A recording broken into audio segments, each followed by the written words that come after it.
ನಾನು ಯಾವತ್ತೂ ಕೂಡ ಅಧಿಕಾರದ ಹಿಂದೆ ಹಣದ ಹಿಂದೆ ಓದೋನಲ್ಲ. ಆಸ್ತಿ ಪಾಸ್ತಿ ಮಾಡ್ಕೋಬೇಕು ಅಂತ ಕೂಡ ಯೋಚನೆ ಮಾಡಿರಲಿಲ್ಲ.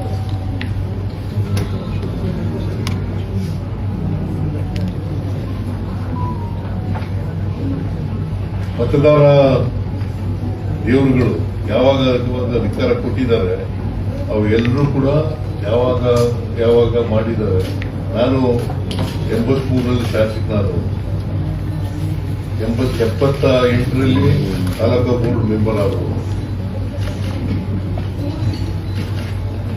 1978